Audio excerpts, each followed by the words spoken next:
Assalamualaikum warahmatullahi wabarakatuh. Waalaikumsalam warahmatullahi wabarakatuh. Kami dari kelompok kelima akan mempresentasikan materi kami yang berjudul pembelajaran sekolah dasar berdasarkan dengan area IPA dan area matematika.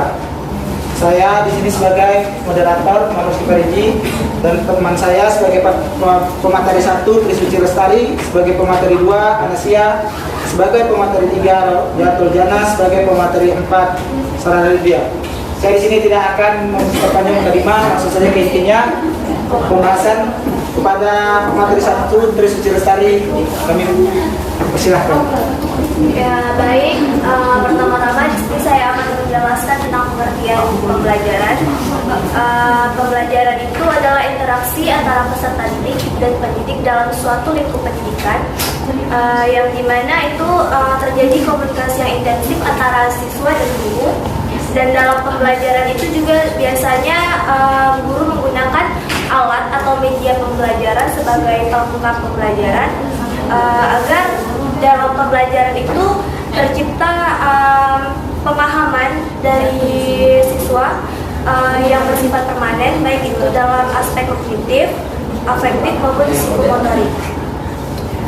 Dalam pembelajaran ini terdapat dua karakteristik. Yang pertama, proses pembelajaran melibatkan proses mental siswa, yaitu siswa bukan hanya mendengar, bukan hanya mencatat, tetapi juga siswa dituntut untuk bisa berpikir. Yang kedua, pembelajaran membangun suasana biologis, yang artinya itu ada tanya jawab atau feedback antara siswa dan guru tersebut. Dan makna pembelajaran yang kedua itu ada makna yang pembelajaran yang menyenangkan bagi siswa. Dalam pembelajaran menyenangkan bagi siswa ini, aspek yang paling utama itu, yang paling terpenting adalah pendekatan psikis antara guru dan siswanya. Ketika guru dan siswa sudah klop nih, siswa sudah mendekati guru sudah mendekati siswa dan mengenal karakteristik siswa tersebut, itu akan menciptakan suatu pembelajaran yang nggak monoton, yang enjoy. Jadi siswa pun belajar itu nggak ngerasa bosan, nggak ngerasa tertekan gitu.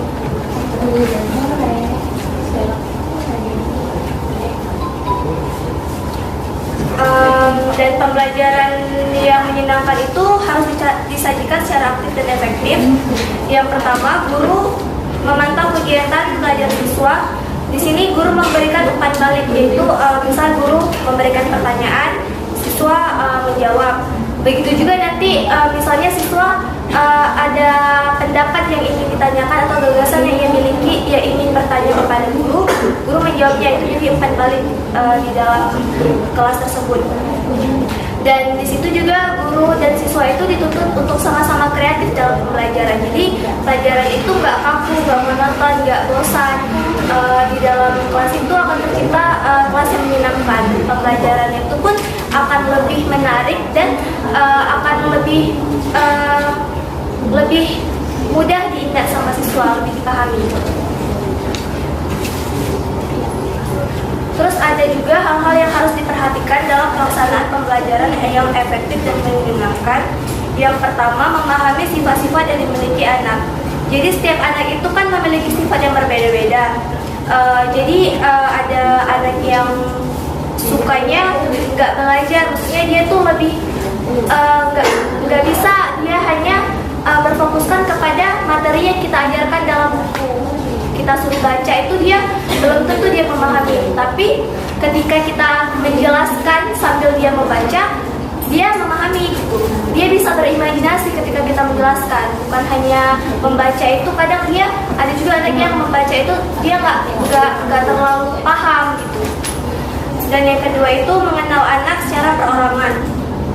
Jadi anak ini kan nggak semuanya memiliki keluarga yang sama. Misal di dalam keluarganya itu ada yang mungkin dia anak yatim atau piatu, atau dia orang tuanya sudah berpisah. Itu kan tingkat emosinya dan karakternya itu bisa mempengaruhi dari faktor keluarga tersebut. Jadi guru di sini berperan agar siswa itu dikenali dulu bagaimana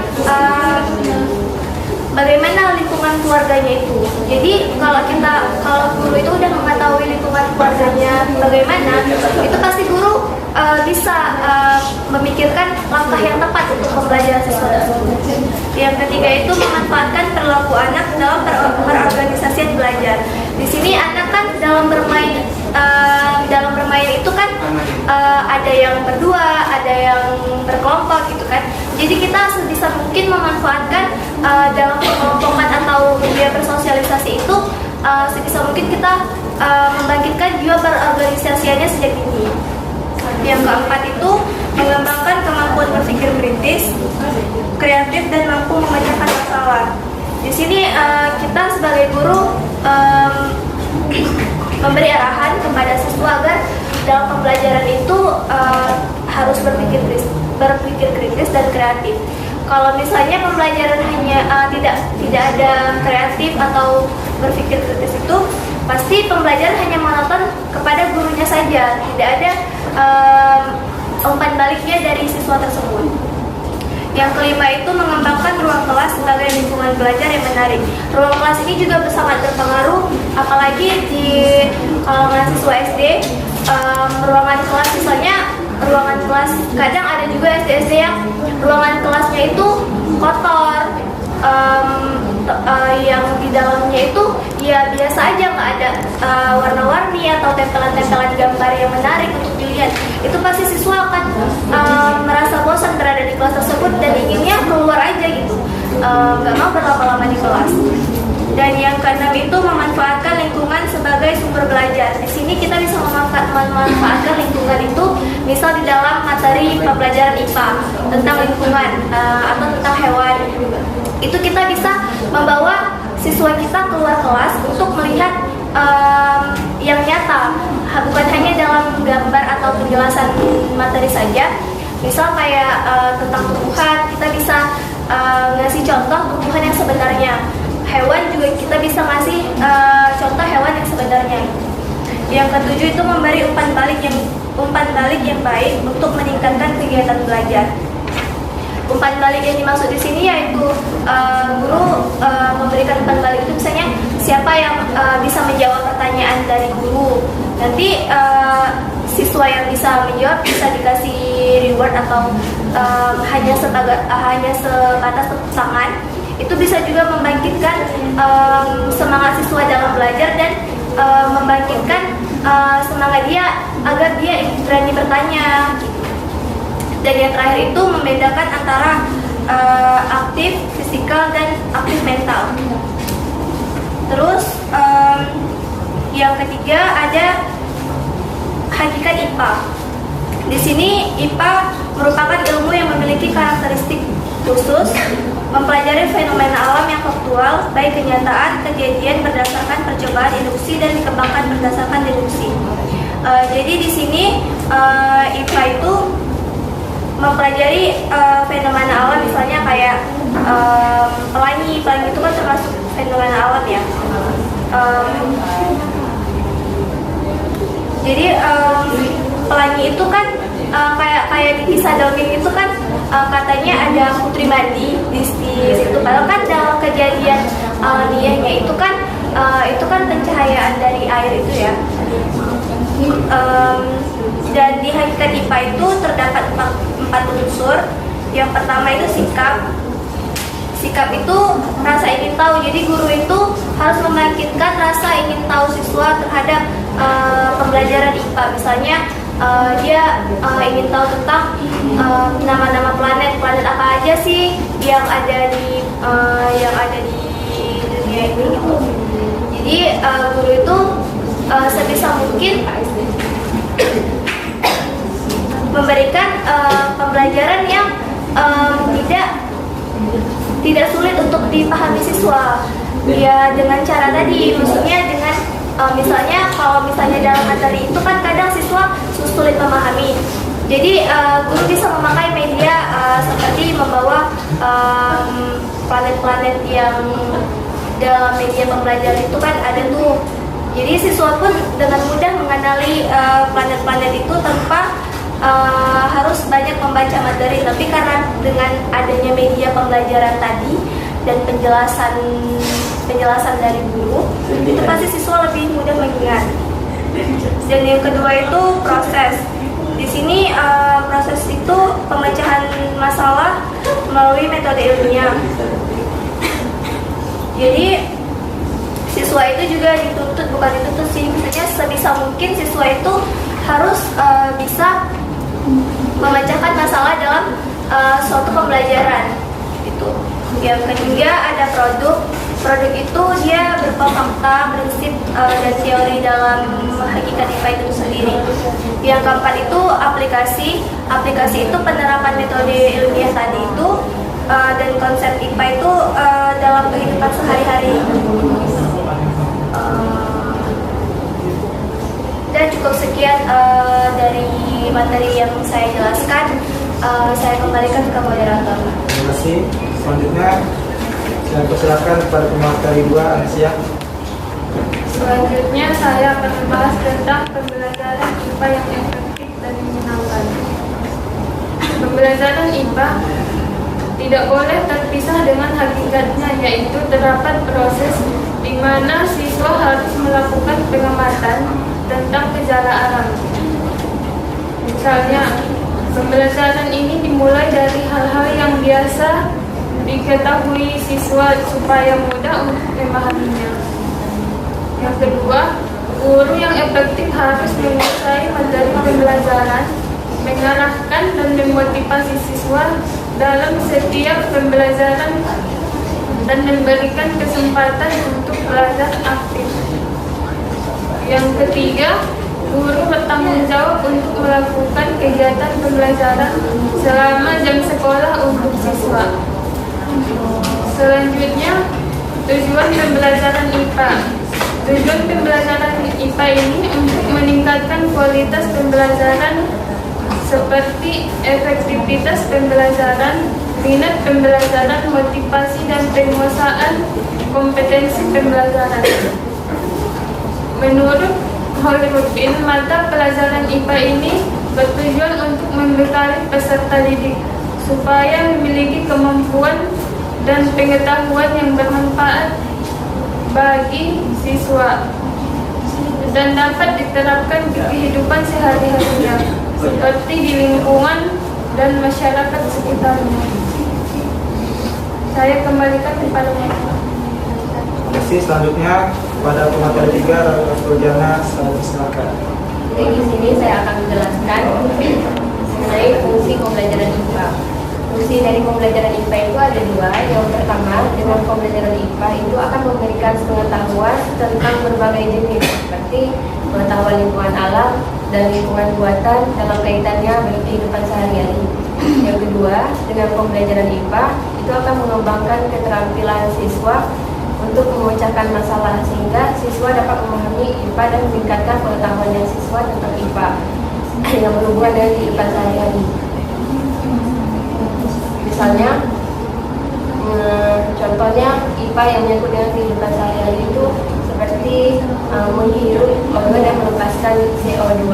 Itu kan yang selalu kita lakukan. Kemudian yang menyangkut dengan kehidupan sehari-hari, nah itu terkait dengan pembelajaran IPA. Selanjutnya mengenai pengertian pembelajaran matematika di SD.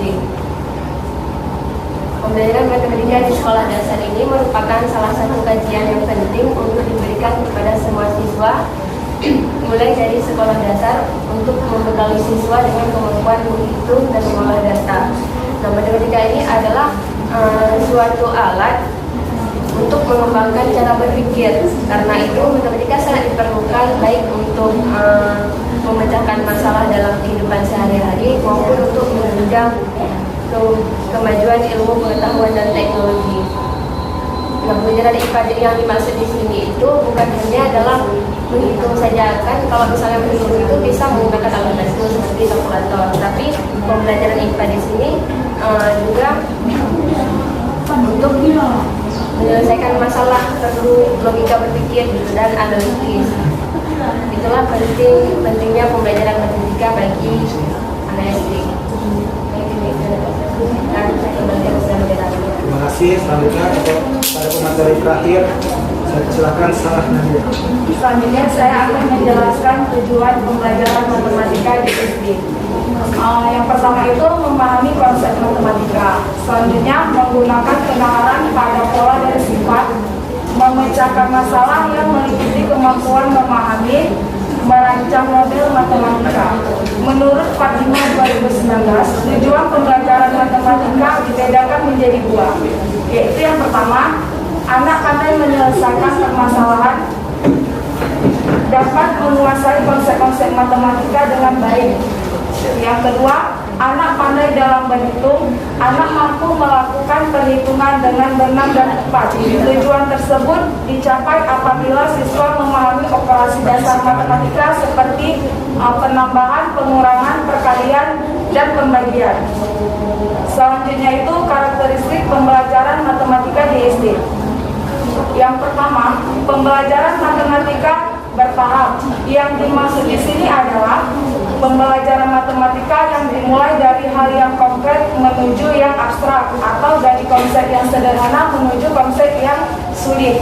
Yang kedua itu pembelajaran matematika hendaknya bermakna, yaitu cara pengajaran materi pembelajaran yang mengutamakan pengertian daripada hafalan.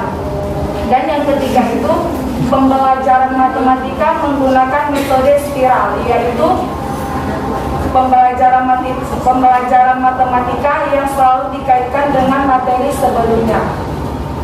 Dari beberapa uraian di atas, maka dapat disimpulkan bahwa karakteristik pembelajaran matematika SD adalah pelajaran yang menyenangkan dengan pembelajaran yang menyenangkan, maka akan membuat siswa menyukai pelajaran matematika. Selanjutnya saya kembalikan kepada moderator. Jadi sedikit kesimpulan, pembelajaran merupakan membelajarkan siswa menggunakan asas pendidikan maupun teori belajar yang merupakan penentu utama keberhasilan pendidikan. Pemahaman konsep-konsep IPA dan matematika dapat diterapkan dalam kehidupan sehari-hari tentang hubungan yang saling mempengaruhi antara lingkungan, teknologi, dan kehidupan di masyarakat. Untuk itu kami membuka sesi pertanyaan